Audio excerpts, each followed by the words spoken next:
My friends, fellow humans, compatriots from across the planet, I am Nikhil Parekh. In this video, I shall be speaking about my book titled You Die, I Die, Love Poems, Part 12, as well as giving you a recitation of different poems from this book of mine.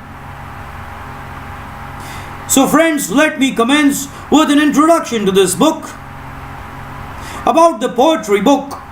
This book, which has 40 differently titled poems, is actually part 12 of the book titled You Die, I Die, Love Poems, 1200 pages. Poems symbolizing the immortality of love and at times its fickleness. Parekh takes the reader through a paradise naturally embellished with the ingredients of eternal romance and its sporadic failures. As they say, life and death are two sides of the coin. Similarly, with every true anecdote of love, there also comes fretful divorce, a thing which has been most sensitively described throughout this great collection of poems for the heart, written and dipped in each ingredient of his passionate blood. Parekh comes out with startling revelations about the truest of love stories and their failures. Each verse has been delicately intertwined with the boundless aspects of relationships, romance, cheating, betrayal, and goes on to prove that immortal love towers over every shattered heart. I start to finish with some of the most heart-rending love poems ever. This makes a great collection for every true lover breathing and desiring to be loved on earth and beyond. This collection of poems aims at perpetually uniting every heart on this universe in the spirit of immortal love and friendship, because these are the two quintessential ingredients to lead life till its last breath. Irrespective of whatever color, faith, or religion, it is only the rainbow of love which can transform the ghastliest monsters and perpetrators of humanity into peaceful lovers. Therefore, this book inexhaustibly endeavors to speak and preach the language of love even after its last embossed alphabet.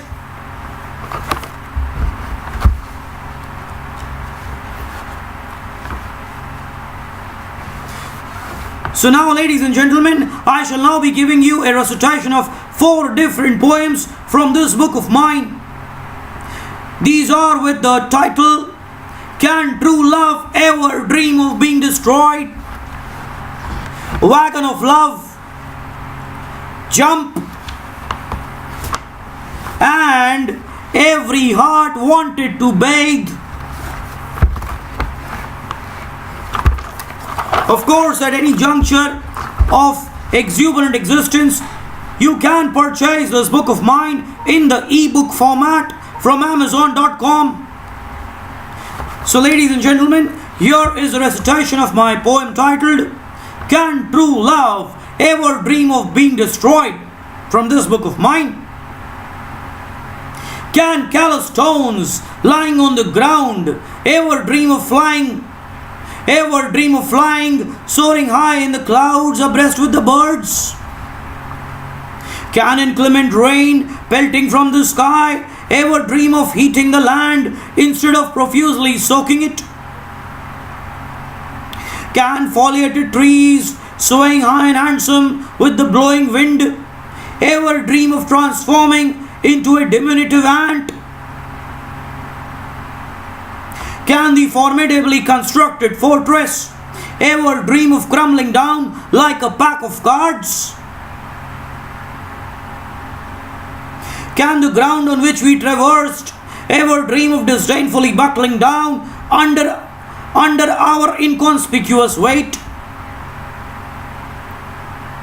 Can the magnanimous aircraft hovering at unprecedented heights in the air ever dream of maneuvering through the crowded city streets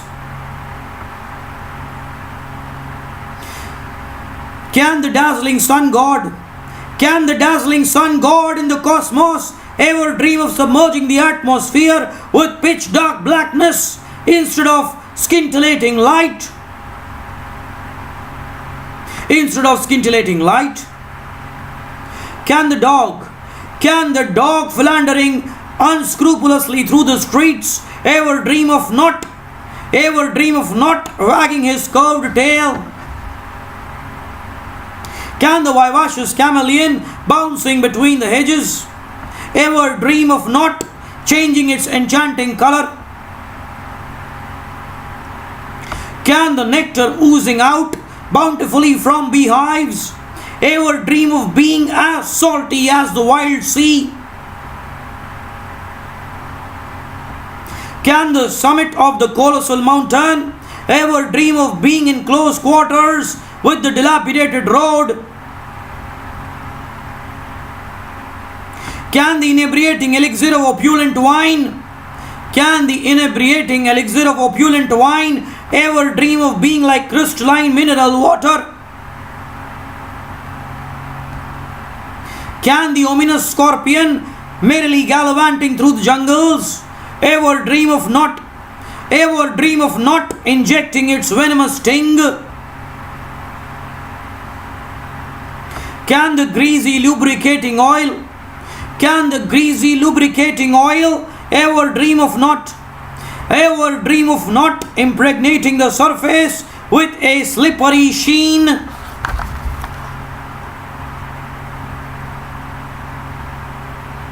Ever dream of not impregnating the surface with a slippery sheen? Can the penguins born and existing in the savage cold of Atlantic ever dream of blistering heat of the uncouth desert? Can the angular soles of feet ever dream of eloquently singing instead of inexorably trespassing infinite miles of cold territory? Can the fragrant and scarlet rose ever dream of emanating a fetid odor, a pugnacious smell resembling the leaking gutters? Can the intangible photograph suspended from the wall ever dream of emulating the animated actions of a live man? Can the mammoth elephant transgressing majestically through the forest ever dream of floundering under the onslaught of sensitive breeze? Can the violently swirling waves of the ocean ever dream of becoming the condensed river? Can the freezing cold bar of ice cream ever dream of scalding one's mouth?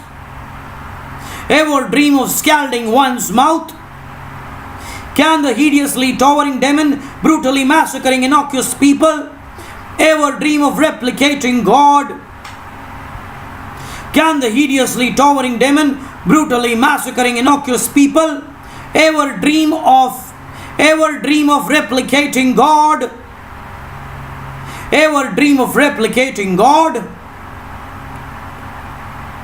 And can true love ever dream of being destroyed?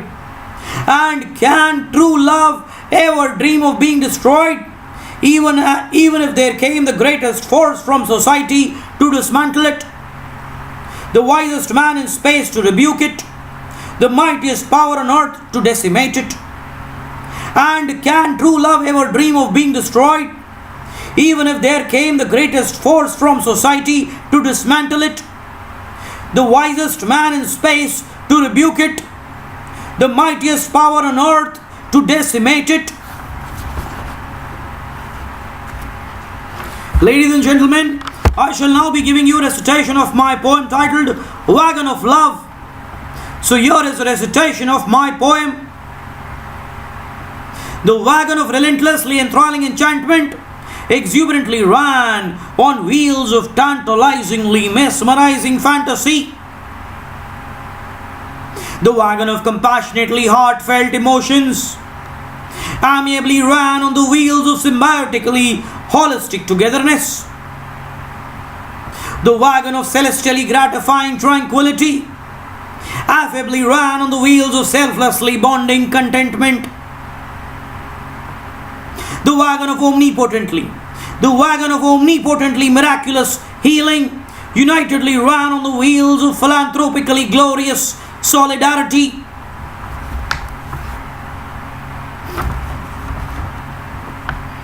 The wagon of unbelievably rhapsodic happiness uninhibitedly ran on the wheels of ebulliently fantastic newness. The wagon of blazingly unflinching patriotism intrepidly ran on the wheels of flamboyantly never-dying fearlessness. The wagon of eternally ecstatic fragrance bountifully ran on the wheels of unfathomably priceless innocuousness. The wagon of scintillatingly unparalleled success blissfully ran on the wheels of irrefutably honest self-belief. The wagon of voluptuously magnificent artistry marvelously ran on the wheels of insatiably tantalizing discovery. The wagon of everlastingly unconquerable prosperity beautifully ran on the wheels of vivaciously resplendent melody. The wagon of stupendously rejuvenating timelessness impeccably ran on the wheels of unequivocally majestic faith.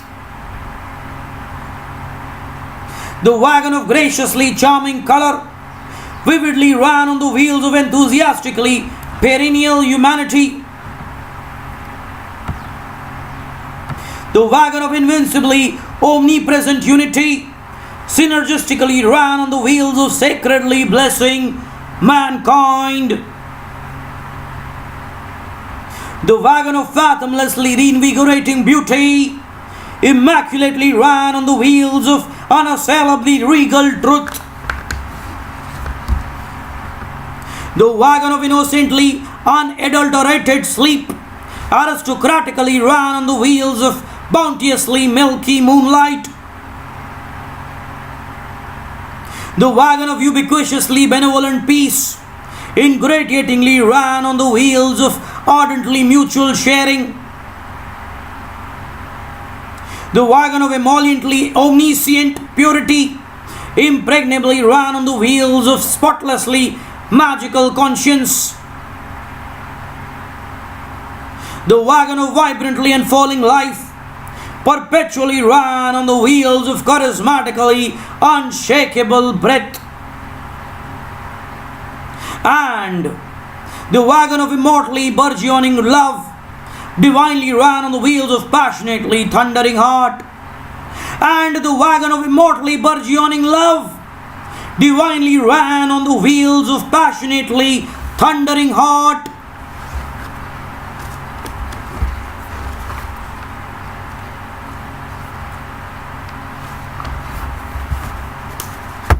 Ladies and gentlemen, I shall now be giving you a recitation of my poem titled Jump.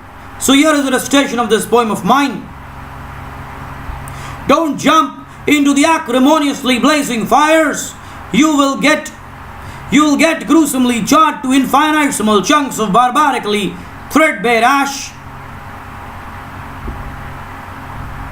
Don't jump into the unfathomably deep ocean. You will mercilessly drown, become an overwhelmingly succulent bait for the diabolically menacing shark. Don't jump from the epitome of the precariously pernicious mountain. You will disdainfully crumble into a stack of capriciously insipid bone and mud. Insipid bone and mud. Don't jump into the sleazily grimy whirlpool of mud. You will abominably slip towards the aisles of obnoxiously disappearing oblivion like a cavalcade of debilitating dominoes. Don't jump into the sonorously ghastly wail. You'll asphyxiate yourself to a brutal death with discordantly croaking frogs and treacherously heinous snakes being your only soulmates. Don't jump into the tumultuously marauding.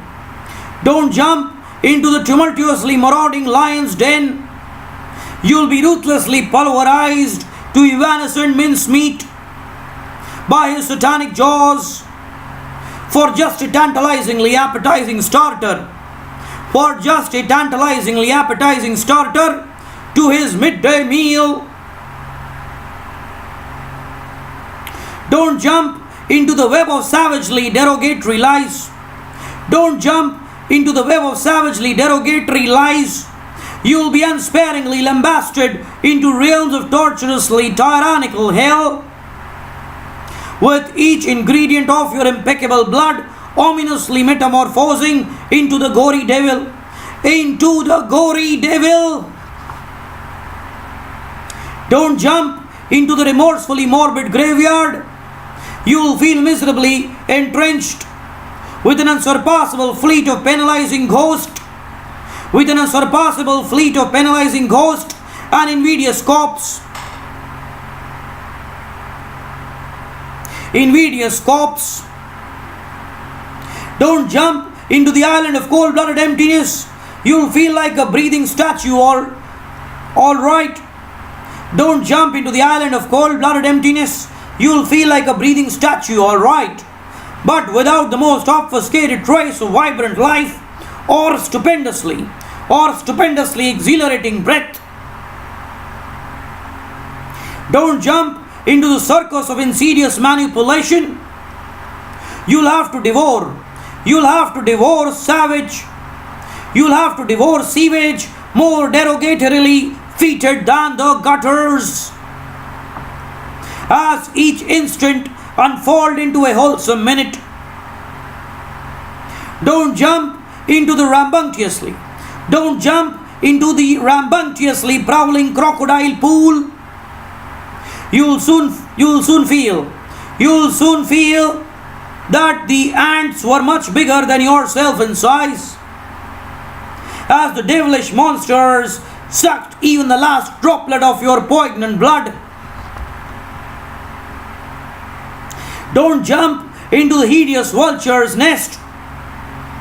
You'll be reduced till times beyond infinite infinity into a penuriously sullen heap of colorlessly dead carrion. Don't jump into the uncouthly crippling world of crime. You'll soon metamorphose into a gruesomely livid and kicked commodity. With venomous bullets, the only elixir embedded deep into your immaculate skin. Don't jump into the ghoulish,ly unending maelstrom of discrimination. You'll find even the most minuscule aspect of your existence more sinful than your grave could ever be. Don't jump into the pool of innocent blood. You'll find the unfinished cries of countless innocuous, never letting you exist in celestial peace. Don't jump into the perilously sinister battlefield of thorns. You'll be ignominiously ripped apart like a speck of worthless shit.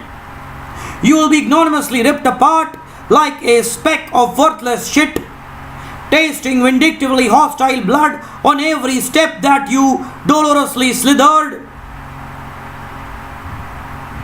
Don't jump into the sledging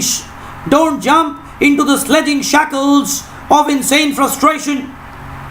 You'll reach the most veritably last day of your life, even as the very first day of your life had just commenced.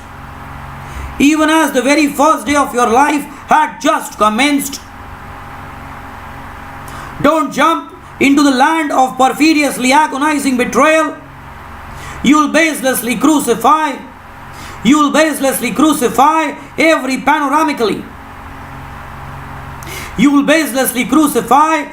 panoramically resplendent moment of life.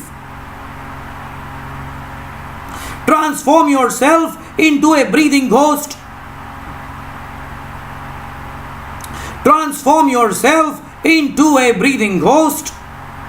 And if you really wanted to blissfully counter all the traumatic don'ts. Then do jump forever into the cradle of perpetual love. Do jump forever into the garden of uninhibited compassion. Do jump forever and ever into the religion of unassailable mankind. And if you really wanted to blissfully counter all the traumatic don'ts, to blissfully counter all the traumatic don'ts, then do jump forever into the cradle of perpetual love. Do jump forever into the garden of uninhibited compassion. Do jump forever and ever into the religion of unassailable mankind. Ladies and gentlemen, I shall now give you a recitation of my poem titled Every Heart Wanted to Bathe from this book of mine. So here is a recitation of my poem. Every shark wanted to bathe in the gloriously undulating sea, with the profusely tangy waves catapulting it into a land of tantalizing rhapsody. Every duck wanted to bathe in a pond of tranquil ripples. Let the serenity of the resplendent stars, cast a spell on its lonely night. Every petal wanted to bathe in a blanket of dewdrops. Let the stupendously ravishing stream overwhelmingly pacify its frazzled senses. Every desert wanted to bathe in cloud bursts of rain, the titillating globules of liquid blissfully penetrating through its sheath of tyrannically traumatized agony. Every shoe wanted to bathe in pools of stringent carbolic, ordering the pungent foam to extricate from it the last iota of dust and disdainful grime.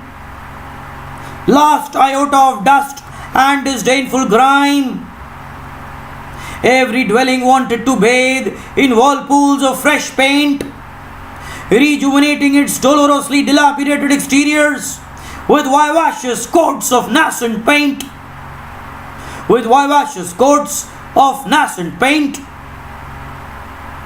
Every patient wanted to bathe in rivers of potent antiseptic, massacre the germs of inexplicable disease from their very roots, to blossom once again into rays of optimistic happiness. Every cuckoo wanted to bathe in the winds of ephemeral dawn, wholesomely propelling it to emanate melody from the innermost recesses of its chest. Every seed wanted to bathe in bed sheets of soil, nourishing and harnessing it to evolve into a majestically handsome planet. Every oyster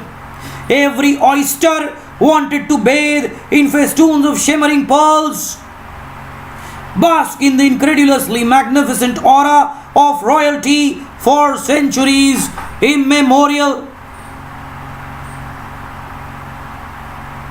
Every dungeon wanted to bathe in despondently solitary darkness. The tornado of gloomy black, drowning it into the cavern of inexplicable mysticism.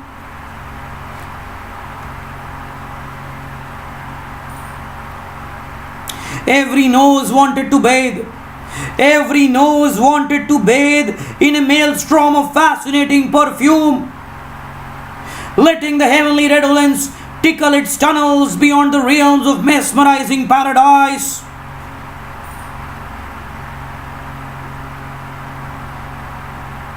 Every beggar wanted to bathe in torrential downpours of opulent gold coin.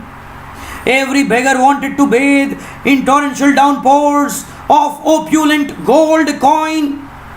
Let the glitter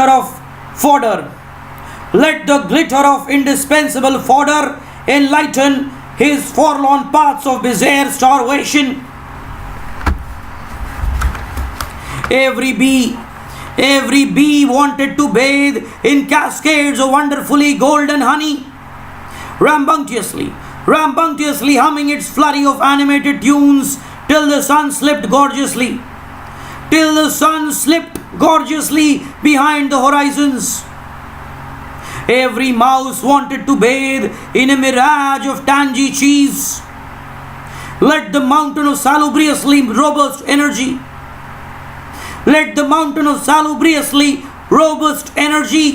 profoundly reinvigorated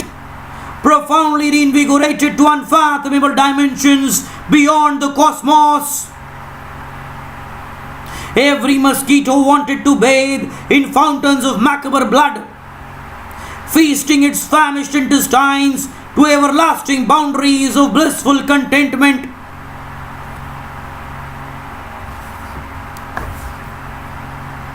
Every brain wanted to bathe in voluptuous fantasy, tingle the chords of unprecedented imagination in fathomless times, even after the dormitories of infinity. Every Sunday wanted to bathe in mists of uninhibited freedom. Let the exhilarating spirit of holiday take complete control. Every Sunday wanted to bathe in mists of uninhibited freedom. Let the exhilarating spirit of holiday take complete control. Every soul wanted to bathe in the island of immortality, cast the spell of its perennial existence on each entity it supremely revered. Every soul wanted to bathe in the island of immortality, cast the spell of its perennial existence on each entity it supremely revered. And every heart wanted to bathe in breaths of its beloved, remain incarcerated forever in the entrenchment of sacrosanct empathy, which granted it a right to throb, which granted it a right to perpetually survive. And every heart wanted to bathe in breaths of its beloved, and every heart wanted to bathe in breaths of its beloved, remain incarcerated forever in the entrenchment of sacrosanct empathy, which granted it a right to throb, which granted it a right to perpetually survive. Ladies and gentlemen, my friends, fellow humans, compatriots from across the planet, it truly was a victorious privilege for me to have given a recitation of my poetry to your impeccable jurisdiction. At any juncture of mesmerizing existence, you can of course purchase this book of mine from Amazon.com in the ebook format. From the innermost realm of my soul, I wanted to thank you for having patronized my poetry. Thank you for listening to me.